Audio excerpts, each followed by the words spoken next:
Welcome to this overview on crowdsourced funding. This could be just what you're looking for. And I'm referring to crowdsourced funding. But why? Let's look at what's happening in the marketplace. Many of your clients are struggling in the current business conditions. And following the recent revelations in the Banking Royal Commission, it's fairly easy to speculate that it's going to be difficult for businesses to negotiate loans with banks over at least the next couple of years until the banks get their house in order and get back into a business lending mode. What's happening with your clients? Many of them are wanting to grow their businesses, but do they know how to grow? They need your assistance.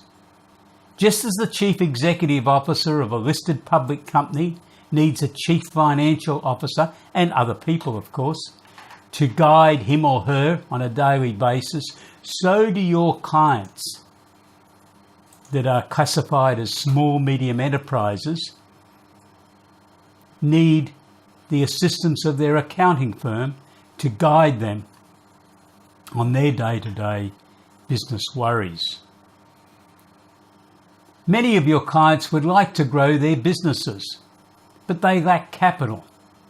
Well, the great news that's now emerged is that crowdsourced funding, equity raising, is available for small medium enterprises.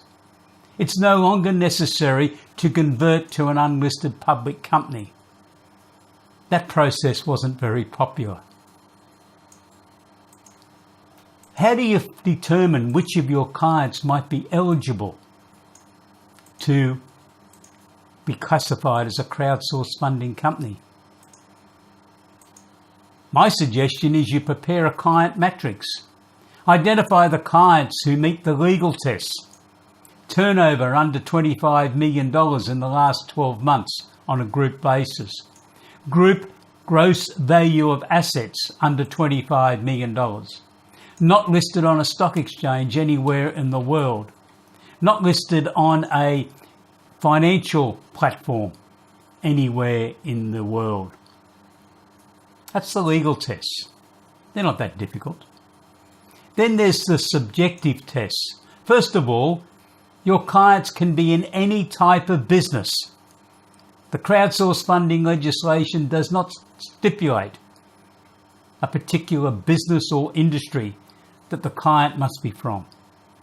Nor is there any age stipulation.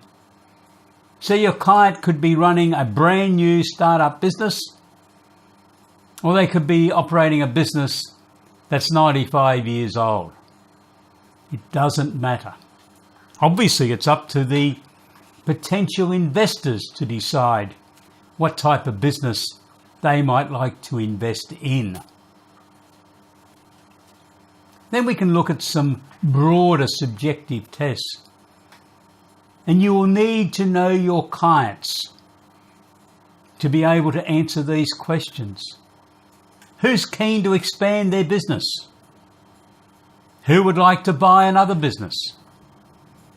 Who has a big, audacious idea that they would like to bring to fruition? And if they had capital, is it a realistic idea? Could it be made to work? Do they have loans that are not secured on first mortgage on property that the company owns? Which probably means they've borrowed money on the security of someone else's assets, perhaps their mother-in-law or their best mate. And their mother-in-law may be starting to make suggestions that she wants to retire and move to the Gold Coast or the Sunshine Coast and buy a high-rise unit. And she would really like her security back so that she can sell that asset to buy her new lifestyle. And no one could blame her. Would it help your client if they could pay out those external loans with capital they've raised from external investors? What about a company that really needs to go through a succession plan. There are many companies like this, whereby the owners have ploughed literally every dollar they have made from the business back into the business. It was their superannuation fund. They would tell me when I was an accountant, don't worry, my business is my superannuation fund. Well, in 2018, a few things have changed. There are now thousands of businesses on the market, and unfortunately, there is not as many buyers as what there is sellers. So it's difficult for many of our clients to sell their businesses. This particular client may now have some family members who are working in the business or would like to work in the business, some of whom have a bit of money they'd like to invest.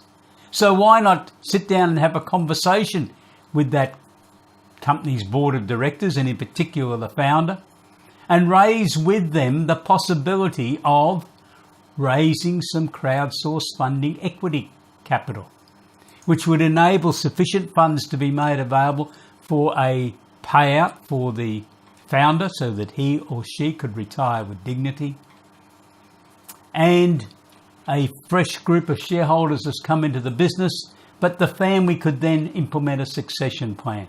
And the family may still own 70% of the business, and 30% may be owned by external investors. I think it's worth looking at. And what about the company that's grown over the years but has always been keen to develop a new product, process or service, that's gone ahead and done that and developed the prototype? But they've been around for longer than 3 years. Their expenditure is over $1 million. Their income is over $200,000. So I hope you know what that rules them out of. They are not eligible to be considered an early stage innovation company. This is what crowdsourced funding was designed for these types of situations. So that client who's now looking at a fairly expensive cost, probably, to take their prototype to the market. And if you've ever been through that process, that is a very expensive proposition. Well, they might be able to develop the business case to raise that capital through crowdsourced funding. In summary, I think crowdsourced funding equity raising presents tremendous opportunities for the small medium enterprise market in Australia. It allows the Australian economy to catch up with the rest of the world, because our government has allowed these other countries to get a break on Australia for the last 6 or 7 years, because they went ahead and introduced crowdsourced funding at that stage. From you as an accountant, it's a great opportunity for you to develop new income streams, to give your team some real accounting work to do. Looking at issues like business plans, budgets, cash flows, share valuations, share price determination, capital valuations, and perhaps offering these new emerging crowdsourced funding companies a real CFO service. So that's the opportunity that's in front of you. Thank you for looking at this video today. Thank you for visiting the ESS BIZTOOls website to view this crowdsourced funding overview. We have a more detailed webinar which runs for about 45 minutes, which I would invite you to look at. And I would look forward to welcoming you and your team as a subscriber to at least the ESS BIZTOOls crowdsourced funding product package. That package includes 2 one-hour mentoring sessions. So I look forward to helping you to implement this product package so that it becomes a real income producer for your firm, a real motivator for your team to get involved and stay with you, and more importantly, a real incentive to your clients to be able to say, my accountancy firm is growing with me and helping me on my next leg of this fascinating journey of running a business. Have a great day. Goodbye.